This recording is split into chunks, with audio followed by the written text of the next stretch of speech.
ISF join করে এবং এখানকার পার্টি 2024 সালে 55,000-এরও বেশি ভোট পেয়েছে। কিন্তু সারাজি টিকিটের লোভে চলে গেছে আইএসএফ, এক প্রকার গদ্দার রয়েছে না, তাদের কোথায় গুরুত্ব দিচ্ছি না।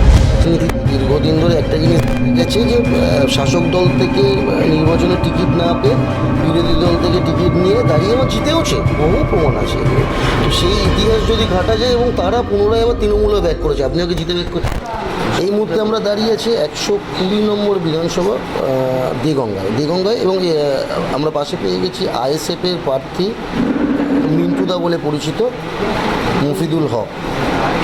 আমরা তার সাথে সরাসরি কথা বলে নেবো যে গত যদি আমরা বিধানসভা দেখি আইএসএফের ক্ষেত্রে যেটা হয়েছিল 2021-এ, যেহেতু তারা জোটে ছিল এখনও জোটে আছে এবং সেখানে সমর্থন করেছিল আইএসএফ, সেই ক্ষেত্রে সেখানে 32% ভোট পেয়ে অর্থাৎ ওই 67,000-এর মতো ভোট এবং 32,000 ভোটের মতোতে পরাজিত হয়েছিল এবং 2 নম্বর পজিশনে ছিল। এবারে প্রার্থী সবাই বলছে হেভিওয়েট প্রার্থী আইএসএফের এবং জেতার চান্স অনেকটা বেশি, যেহেতু উনি 1998 সালে প্রধান ছিলেন তৃণমূল কংগ্রেসের এবং সেই 98 পর থেকে 23 অবধি উনি পঞ্চায়েত সমিতির কর্মাধ্যক্ষও ছিলেন। তারপরে গত মাসে তৃণমূল ছেড়ে উনি আইএসএফ জয়েন করে এবং এখানকার প্রার্থী। কী বলবো, আমরা সরাসরি কথা বলবো।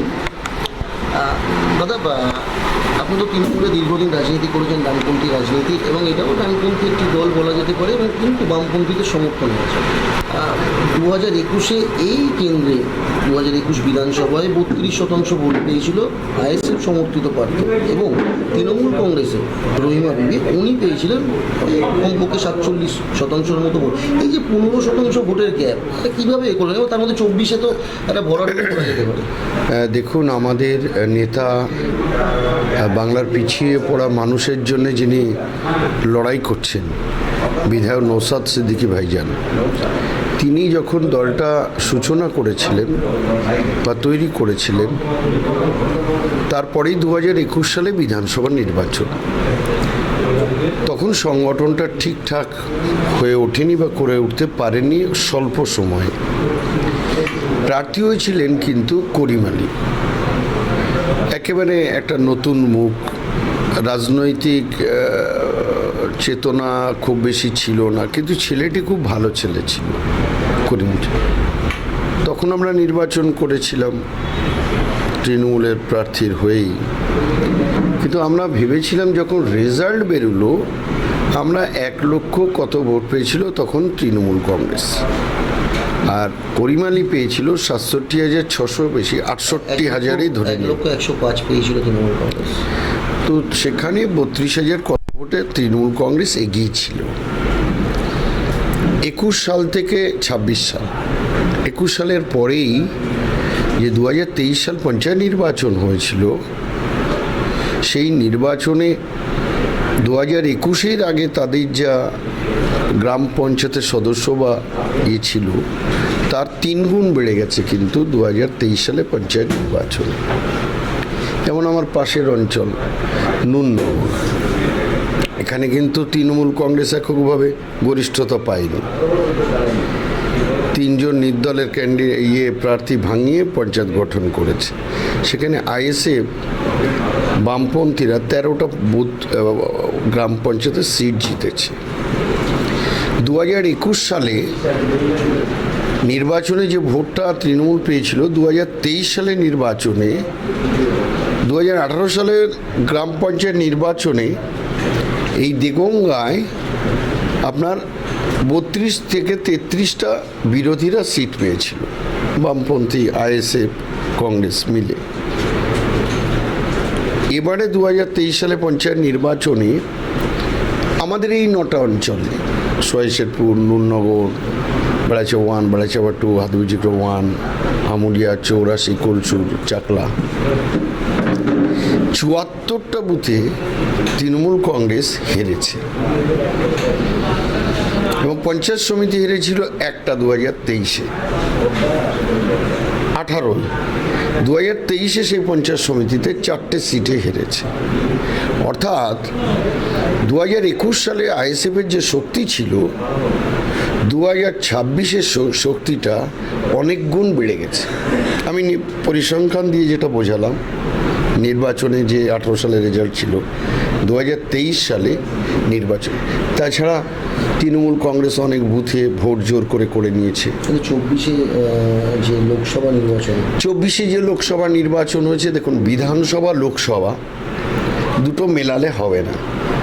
বিধানসভা হয় রাজ্যের প্রেক্ষাপট নিয়ে, লোকসভা হয় সর্বভারতীয় প্রেক্ষাপট নিয়ে। সেই জায়গায় দাঁড়িয়ে আইএসএফ কিন্তু 2024 সালে 55,000-এরও বেশি ভোট পেয়েছে দেগঙ্গাতে, এবং মনে হয় পশ্চিমবঙ্গে দ্বিতীয় বৃহত্তম দল হচ্ছে, দ্বিতীয় দল হচ্ছে আইএসএফ দেগঙ্গা। এই লোকসভার সঙ্গে মিলালে হবে না। এখানে যেহেতু সংখ্যালঘু অধ্যুষিত মানুষ, বিজেপিকে ঠেকাবার জন্য অনেক মানুষ তৃণমূল কংগ্রেসকে ভোট দিয়েছে, বিজেপিকে ঠেকাবার জন্য। দেগঙ্গা বিধানসভা নির্বাচনে সেই প্রেক্ষাপট নেই। এখানে লড়াই হবে তৃণমূল কংগ্রেস আইএসএফের, এখানে বিজেপি কোনো ফ্যাক্টর নেই। আমার মনে হয়েছে এই যে আইএসএফের শক্তি বেড়েছে, 1, 2, এই দীর্ঘদিন আমি রাজনীতি করার ফলে একটা মানুষের সঙ্গে সম্পর্ক তৈরি হচ্ছে। আমি যখন পদাধিকারী থাকি, দেগঙ্গার কোনো মানুষ, পঞ্চায়েত সমিতির সভাপতি ছিলাম, কোনো মানুষকে আমি ফিরিয়ে দিইনি, আমি চেষ্টা করেছি তাদের জন্য করার। তো দীর্ঘদিন কাজ করার ফলে, যেমন আমাদের অনেক সহপাঠী আছে, যারা পদাধিকার আছে, অঞ্চলে পার্টির দায়িত্বে রয়েছে ছিল, তারা তো আমি আইএসএফে জয়েন করার পরে তারা অনেকে চলে এসছে। কিন্তু দাদা একটা বিষয় বা একটা কথা উঠছে শাসক দলের তরফ থেকে, যে মিন্টু শাহজির টিকিটের লোভে চলে গেছে আইএসএফ, এক প্রকার গদ্দার বলছেন। না, তাহলে তো আমি 11 সালে যেতে পারতাম, তাহলে তো আমি 16 সালে যেতে পারতাম, তাহলে তো আমি 21 সালে যেতে পারতাম। আপনি ভালো করে বুঝুন, যারা এই কথাটা বলছে তাদের রাজনৈতিক দূরদৃষ্টি কতটা, কবে দলে এসছে, তারা কি জানে দল সম্পর্কে। যারা এই কথাটা বলছে কবে এসছে দলে, তারা আজকে যে ক্যান্ডিডেট হয়েছে কবে এসছে দলে। তো আমি এই কথাগুলো আমি গুরুত্ব দিচ্ছি না, তার কারণ তারা দেগঙ্গার যে 262টা এখন বুথ আছে, সেই বুথগুলোই তারা ভালো চেনে না, জানে না। আমি তাদের কথা গুরুত্ব দিচ্ছি না, তাদের কথা আমি গুরুত্ব দিচ্ছি না। আমি যে কথা বলতে চাইছি, যে দেগঙ্গায় এই যে একটা দুর্নীতির কথা, এটা আমি বলছি না তো।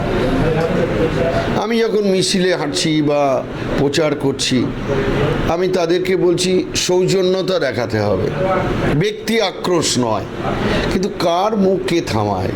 তৃণমূল বলছে আমরা দীর্ঘ বছর ধরে উন্নয়ন করে যাচ্ছি, ভোট আমাদের দিন। বিজেপি বলছে আমাদের নিয়ে আসো, ডবল ইঞ্জিন সরকার চালানো হয়। আপনারা কি বলছেন? মানুষ, আমরা যে বামপন্থী এবং আইএসএফের যে ইস্তাহার, ভাতা নয়, যুবসাথী নয়, কর্মসংস্থান চাইছি। কর্মসংস্থানটা কি? প্রত্যেকটা বাড়িতে একটা করে চাকরির দাবি আমরা রাখছি, মানুষ আমাদের নির্বাচিত করুন। এই যে 100 দিনের কাজ, এই পরিযায়ী শ্রমিক এখানে কাজ না পেয়ে বাইরে চলে যাচ্ছে, তাদের জন্য রাজ্য সরকার এখনো ভাবেনি কিছু। সেই শ্রমিকদের জন্য আমরা চাইছি 200 দিনের কাজ, এবং মজুরি চাইছি আমরা 600 টাকা। তার কারণ নিত্য প্রয়োজনীয় জিনিসের মূল্য তো আকাশ ছোঁয়া। আজকে একটা গ্যাস 1000 টাকা প্রায়, ভাতা 1500 টাকা, যুবসাথী 1500 টাকা, লক্ষ্মী ভাণ্ডার 1500 টাকা। প্রচারে বেরিয়ে কতটা আশাবাদী? দেখুন, প্রচারে গিয়ে আমি আমার রাজনৈতিক জীবনে অনেকগুলো নির্বাচন করেছি 1996 সাল থেকে। যারাই কথা বলছে তখন তারা জন্মেছে কিনা সন্দেহ আছে, তারা জন্মগ্রহণ করেছে কিনা। আমার রাজনীতি যা বয়স 36-37 বছর, যারা আজকে এই কথাগুলো বলছে তারা জন্মেছে কিনা আমার মনে নেই, মনে হচ্ছে না। তাই যাই হোক, আমি তাদের ডিউ রেসপেক্ট, সম্মান দিয়েই বলছি। যে প্রচারের গিয়ে আমি যেদিন ক্যান্ডিডেট ঘোষণা করেছিল আমার নেতা নওশাদ সিদ্দিক ভাইজান, সেদিন দেগঙ্গার মাটিতে পা দিয়ে দেখেছিলাম মানুষের উচ্ছ্বাস উদ্দীপনা। আমাদের কিন্তু পয়সা নেই, কিন্তু আমাদের ভালোবাসা আছে, আন্তরিকতা আছে, শ্রদ্ধা আছে মানুষের প্রতি, ভক্তি আছে, স্নেহ আছে, মমতা আছে। মানুষ আসলে কথা শুনি, আমরা এরকম নিজে বলি না যে বসুন 3 ঘন্টা পরে। যে যখন যে অবস্থায় ডেকেছে আমি চেষ্টা করেছি পাশে দাঁড়িয়ে, কোনো দল দেখিনি। বাংলার রাজনীতিতে দীর্ঘদিন ধরে একটা জিনিস দেখা গেছে যে শাসক দল থেকে নির্বাচনে টিকিট না পেয়ে বিরোধী দল থেকে টিকিট নিয়ে দাঁড়িয়ে আমার জিতেওছে, বহু প্রমাণ আছে এই নিয়ে। তো সেই ইতিহাস যদি ঘাটা যায় এবং তারা পুনরায় আবার তৃণমূলে ব্যাক করেছে, আপনি ওকে জিতে ব্যাক করছেন একদম। দেখুন, আমি 1993 থেকে 1999 জাতীয় কংগ্রেস করি, মন প্রাণ দিয়ে জাতীয় কংগ্রেস করেছি, পার্টির আমরা লয়ার ছিলাম। আবার 1999 সালে তৃণমূল কংগ্রেসে যুক্ত হয়ে 2026 23শে এপ্রিল 12:30 পর্যন্ত তৃণমূল কংগ্রেস করেছি। এই যে 1999 টু 2026, আপনি গুনুন তো কত বছর। 23শে মার্চ 2026 23শে মার্চ বেলা 12টা কত মিনিটে আমি তৃণমূল কংগ্রেস থেকে আইএসএফে যুক্ত হয়েছি। কতদিন, 1999 টু 2026। মিন্টু শাহজি এবারে মুখ্যমন্ত্রী হিসাবে কাকে দেখতে চান? সেটা তো অনেক বড় স্কেলের ব্যাপার। সে বামপন্থী জোট আছে, জোট আছে, সেটা মানুষ কি রায় দেয় তারপরেই তো সিদ্ধান্ত। সেটা তারা ভাবছে নিশ্চিতভাবে, সংখ্যাগরিষ্ঠতা ব্যাপার আছে, নানান শত ব্যাপার আছে। আপনি শাসক দলের রাজনীতির সাথে যুক্ত, এখনো বাকি আছে। আমাদের বিশ্বনাথপুর হসপিটাল বারে বারে বলেছি যে আমাদের কলসুর থেকে ওদিকে বসিরহাট, এদিকে বারাসাত, যখন মানুষ অসুস্থ হয় যেতে যেতে অনেক মানুষ রাস্তার মধ্যে মৃত্যু হয়। আমার মা বোনেরা, গর্ভবতী মায়েরা বারাসাত যেতে, বসিরহাট যেতে, হাবড়ায় যেতে 30 কিলোমিটার 35 কিলোমিটার রাস্তা ভেঙে যেতে হবে। অনেক মা প্রসব অবস্থায় মারা যায়। এই যে বিশ্বনাথ হসপিটালটা আমার দীর্ঘদিনের স্বপ্ন, এটা যদি আমি না করতে পারি তাহলে আমার দীর্ঘদিনের রাজনীতি করাটা ব্যর্থ হবে। এই হসপিটালটা উন্নত মানের একটা হসপিটাল করার আমাদের দীর্ঘদিনের ইচ্ছা, আমার বা আমাদের। এটা একটা দিক, স্বাস্থ্যকেন্দ্র, মানুষের পরিষেবা। দ্বিতীয়ত হচ্ছে যে কৃষি প্রধান এলাকা হচ্ছে দেগঙ্গা। এই যে এখন আলুর দাম কত, আলু 1 কেজির দাম কত, কিন্তু এই আলু আমরা যখন কোল্ড স্টোর থেকে ব্যবসায়ীরা বার করবে তখন এটা 22 টাকা 25 টাকা কেজি হবে। কৃষক বন্ধু, কিন্তু কৃষকরা যে ফসল ফলাচ্ছে, আলু ইত্যাদি, ধান, আজকে চাল বিক্রি করতে কিন্তু হচ্ছে একটা গরিব মানুষ যে চাল, মোটা চাল খায়, কত প্রায় 45, 47, 50 টাকা কেজি। অথচ আমরা ধানের দাম পাচ্ছি না। এই ন্যায্য মূল্যের যে ধান বিক্রি হচ্ছে সব ফোরেরদের হাতে চলে যাচ্ছে। কৃষকরা কিন্তু অভাবের দায়ে, আমরা চাইছি কৃষক বন্ধু না দিয়ে দিক,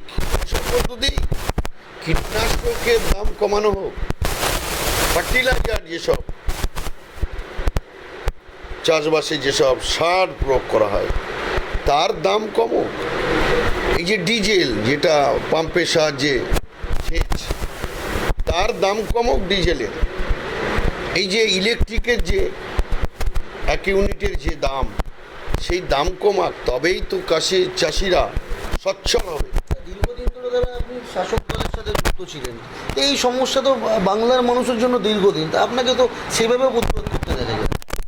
এই দেগঙ্গায় নির্বাচনের সময় সর্বোচ্চ আমায় দায়িত্ব, কিন্তু নির্বাচনের পরে তো আমাদের দায়িত্ব আর কতটুকু থাকে, এটা আক্ষেপ। এই যে আমি বারাসাত মেডিকেল কলেজ হয়েছি, এটা তো আমাদের দেগঙ্গার মানুষ, সংখ্যালঘু পিছিয়ে পড়া মানুষ, তারা চেয়েছিল একটা ছোটোখাটো একটা জব পাবে তারা। আমরা কটা মানুষকে পাইয়ে দিতে পেরেছি, এটা তো আক্ষেপ আছে মানুষের। কর্মসংস্থান কোথায়? তো আমরা এই কৃষকদের জন্যে আমার দীর্ঘদিনের একটা স্বপ্ন, এখানে একটা হিমঘর করতে চাই। বাজারে গেল দেগঙ্গা বাজার, আকঞ্জি বাজার, গোলাবাড়ি বাজার, দত্তপুকুর বাজার, সেখানে ধরুন আলুর দাম নেই, কফির দাম নেই, পটলের দাম নেই, আমের দাম নেই, বা অন্যান্য ফসল তাদের দাম নেই। হিমঘরে রাখলো স্বল্প খরচে। আবার বাজার যখন দাম বাড়লো, চাষিরা গিয়ে বাজারে তারা সঠিক দাম পেল, চাষিরা অর্থনৈতিক দিক দিয়ে উন্নত হলো। একটা হিমঘর দেগঙ্গায় দীর্ঘদিনের দাবি। 80%-এরও বেশি মানুষ চাষিজীবী মানুষ, কৃষক মানুষ। হিমঘর একটা, স্বাস্থ্যের ব্যবস্থা।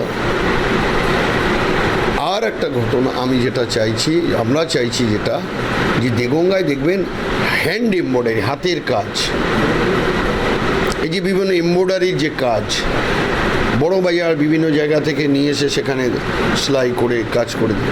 এখানে যদি একটা আমরা টেক্সটাইল হাব করতে পারি, যেখানে কর্মসংস্থান হবে, মানুষের রুজি রুটির ব্যাপার হবে, সব মিলিয়ে আর্সেনিক কবলিত দেগঙ্গা, পরিশ্রুত পানীয় জল, আমরা এখনও বাড়ি বাড়ি জল পৌঁছাতে পারি না। সেই জলটা যাতে পরিশ্রুত পানীয় জল, আর্সেনিক মুক্ত, তাদেরকে যারা আশার কাজ করে, বিআরপি কাজ করে, মিড ডে মিলে যারা রান্না করে, তাদেরকে বলছে মিছিলে হাঁটতে হবে। মিছিলে না হাঁটলে তোমাদের এই করে দেবো, ওই করে দেবো, তার কোনো সাথে। অথচ তারা স্কুলগুলো করতে পারছে। আপনি দেখবেন সোশ্যাল মিডিয়ায় ঘুরবে, নির্বাচন কমিশন বলছে যারা কর্মরত সরকারি চাকরি করে তারা ডাইরেক্ট যদি রাজনীতির সঙ্গে যুক্ত হয় তাদেরকে ব্যবস্থা নেবে। আমাদের দু একজন যদি কোনোভাবে কথার মাধ্যমে ছবি পায়, কেউ ভিআরপি বা সিভিক পুলিশ, তাকে ডেকে থানায় বসে মুসলেকা নেওয়া হচ্ছে। অথচ সেই সিভিকরা, অনেক সিভিক আছে ভাইরা, আমি তাদের উপরে কিন্তু আমার রাগ নেই, আইনের কথা বলছি। নির্বাচন কমিশন যে আইন তৈরি করেছে যে এরা এই কাজের সঙ্গে যুক্ত হতে পারবে, তারা থাকতে পারবে। কিন্তু আমাদের একটা দুটো ছেলে যদি তাদের পরিবারের সঙ্গে মিশে যদি একটা কথা কোনো জায়গায় বলে, তাদের যে পানিশমেন্ট করা হচ্ছে, আমরা বলার পরে পুলিশ নির্বাচন কমিশনের যে নির্দেশ সেটা অনেক সময় মানছে না। অনেক জায়গায় দেখা যাচ্ছে যে আমাদের ছেলেরা ফ্ল্যাট ডিস্টার্ব করছে। আমরা বলছি সেভাবে আমরা নির্বাচন কমিশন যে নির্দেশ, পুলিশ প্রশাসন সেটা অনেক ক্ষেত্রে মানছে না, শাসক দলকে সাহায্য করছে। একেবারে দেগঙ্গা বিধানসভা নির্বাচনে এবারে তৃণমূল ভরসা রেখেছে নতুন মুখের ওপর, কিন্তু আইএসএফ ভরসা রেখেছে তৃণমূল থেকে চলে আসা হেভিওয়েট একজন ক্যান্ডিডেট মহিনুল হককে। এই মিন্টু শাহজি এইবারে কী করতে পারে দেখার বিষয় এখানটাই, কারণ 2021-এ যেখানে পজিশনে ছিল আইএসএফ, গত মাসে তৃণমূল ছেড়ে আইএসএফ জয়েন করে এবং এখানকার প্রার্থী 2024 সালে 55,000-এরও বেশি ভোট পেয়েছে। মিন্টু শাহজির টিকিটের লোভে চলে গেছে আইএসএফ, এক প্রকার বদ্দার রয়েছে। তাদের কথা গুরুত্ব দিচ্ছি না। দীর্ঘদিন ধরে একটা জিনিস গেছে যে শাসক দল থেকে নির্বাচনে টিকিট না পেয়ে বিরোধী দল থেকে টিকিট নিয়ে দাঁড়িয়ে আবার জিতেওছে, বহু প্রমাণ আছে। তো সেই ইতিহাস যদি ঘাটা যায় এবং তারা পুনরায় আবার তৃণমূলে ব্যাক করেছে, আপনি ওকে জিতে ব্যাক করছেন। अरे भैया कहाँ है